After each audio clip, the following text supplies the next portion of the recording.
Coucou tout le monde, j'espère que vous allez bien. Donc je vous retrouve en vidéo pour un nouveau point lecture où j'ai de nouveau 3 titres à vous présenter.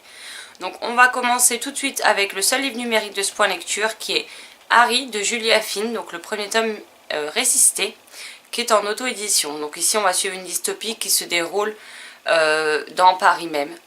Je vous avoue que je peux pas vraiment vous résumer le livre puisqu'au final je l'ai abandonné malheureusement.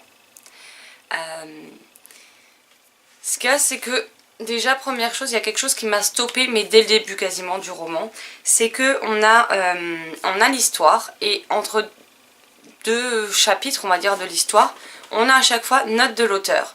Donc c'est des notes qui font des fois la taille du chapitre quasiment, donc plusieurs pages sur liseuse, et qui malheureusement me posent problème parce que on revient sur le passé des héros, mais au lieu de le faire en flashback, c'est en notes de l'auteur. On nous explique en 3-4 pages ce qui s'est passé et en fait ça m'a perturbée, pour moi ça m'a cassé la dynamique du récit et malheureusement j'ai pas réussi à accrocher. Suite à ça j'ai quand même voulu poursuivre ma lecture mais malheureusement j'ai pas réussi à m'attacher au personnage, j'étais focalisée sur les notes de l'auteur et du coup voilà, j'arrive pas à m'attacher en plus aux personnages qui sont quand même je sais pas. Honnêtement je sais pas mais il est mystérieux, le personnage masculin, et en même temps il est très contradictoire dans ce qu'il dit. Donc déjà ça me pose problème. L'héroïne, je vois pas trop en fait où elle va en venir au final. En fait j'arrive pas à comprendre là où l'auteur nous emmène. J'arrive pas à comprendre qu'est-ce que les personnages comptent faire, etc. Et malheureusement ça m'a totalement bloqué dans ma lecture.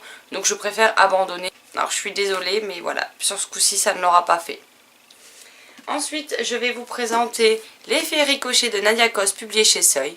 Alors ok, la couverture elle laisse un peu à désirer, on est d'accord, mais l'histoire est quand même géniale. Donc on est en 2074, suite à un événement qui s'est passé, les gens ne peuvent plus avoir d'enfants de la manière qu'on connaît tous, hein, naturelle ou en insémination artificielle ou je ne sais quoi pour les personnes qui ont des difficultés à avoir des enfants. Ici c'est l'ADN qui est prélevé soit sur la mère soit sur le père et qui permet de faire en sorte que les femmes tombent enceintes. Donc l'ADN est greffé sur les parents, si on greffe celui de la mère vous n'aurez que des filles, si on prend celui du père qu'on prélève ils auront que des garçons. L'ADN prélevé permet de pouvoir d'une enfanter, mais malgré l'ADN ce n'est pas un clone, je veux dire la personne aura sa propre personnalité, elle n'aura pas la personnalité de sa mère, ce sera pas une copie conforme. Physiquement ils vont beaucoup se ressembler mais ça va s'arrêter plus ou moins à ça, chacun a sa personnalité, aura son histoire, ses difficultés dans la vie, etc.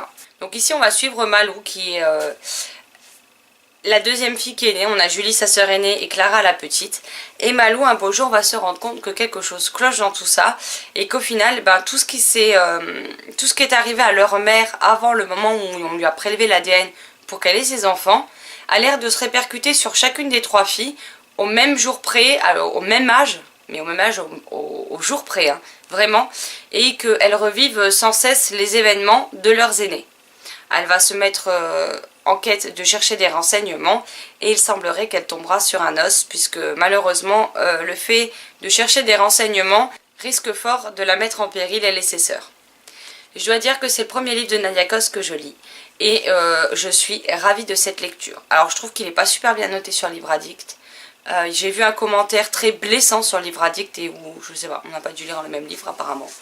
Mais en tout cas, moi j'ai adoré les idées de l'auteur, j'ai adoré le fait qu'on nous parle de clonage de l'être humain, comment ça se passe, est-ce que la société dans laquelle vivent nos personnages ont vraiment tout dit ou est-ce qu'ils gardent certaines choses de côté, les conséquences désastreuses que ça peut avoir, cet effet ricochet qui du coup ricoche d'une personne à une autre de sa descendance. Et je dois dire que les personnages sont très attachantes, que ce soit Malou, que ce soit Clara. C'est vrai que je me suis beaucoup attachée à elle. Après Julie au début j'avais beaucoup de mal à la cerner mais oui au bout d'un moment j'ai quand même fini par m'attacher à elle malgré son caractère très opposé de ses 2 jeunes sœurs. Mais en tout cas ce fut une excellente découverte. J'ai vraiment adoré ma lecture et du coup je me suis commandé un autre livre de l'auteur qui est Jivana, son tout dernier sorti. Et je peux vous dire que c'est le premier mais ce sera pas le dernier que je lirai de cet auteur. Donc voilà. Donc si vous connaissez pas, que vous aimez bien les histoires un peu déjà d'une futuriste, et où on rentre un peu dans la science-fiction avec le côté clonage de l'être humain, mais en même temps secrets gouvernementaux, intrigues, enquêtes, liens familiaux, etc. Franchement, ne passez pas votre chemin et arrêtez-vous dessus parce que c'est vraiment un ouvrage qui mérite qu'on le découvre. Et on termine ce point lecture avec Effroyable porcelaine de Vincent Tassi, publié aux éditions du Chat Noir. Donc ici, on va suivre Sibylle de l'Ombre, qui vit seule avec sa maman, qui est une antiquaire. Donc en fait, certaines personnes, quand elles déménagent, que ce soit en appartement, en maison, ou dans le cadre de notre histoire, dans un château, quand ils ne veulent pas débarrasser ce qu'ils ont dans la maison, ils font appel à la mère de Sibylle. Alors, ils ne la payent pas en soi, mais par contre, bah, tout ce qu'elle débarrasse, si elle a des choses qu'elle a envie de garder pour elle, pour revendre, pour offrir, elle a le droit de se servir, ça lui appartient. Et donc, un beau jour, Sibylle, son beau-père Lucien et sa mère vont aller vider un château. Un château aux airs un peu lugubre avec un grand parc, une fontaine, un point d'eau, une espèce de tonnelle, vous savez, comme il y a dans certains jardins.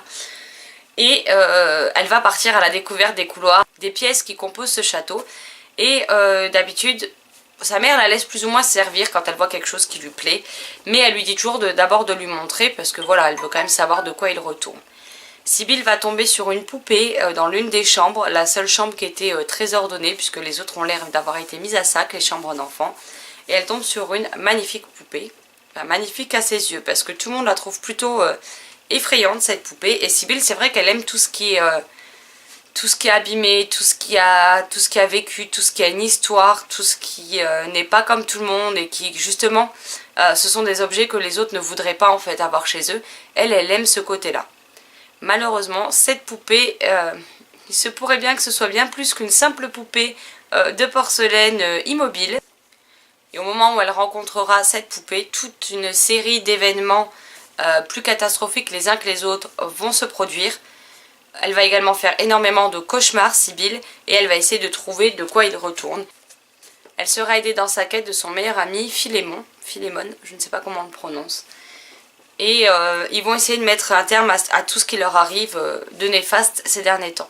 Je dois dire que j'ai beaucoup aimé la plume de Vincent Tassi, qui se lit très vite, qui est captivante, ça se lit vite, ça se lit bien, et elle est très agréable comme plume. J'avoue que je ne connaissais pas non plus cet auteur, c'est mon premier roman, et je dois dire que j'ai beaucoup aimé. J'ai énormément apprécié le côté... déjà beaucoup plus flippant que l'autre livre que j'avais lu dans cette collection. Il essaye vraiment de provoquer le frisson chez le lecteur sans pour autant le terroriser, hein. C'est pas le but puisque c'est une collection pour les enfants à partir de 10 ans. Donc le but c'est pas de leur faire des cauchemars comme notre héroïne.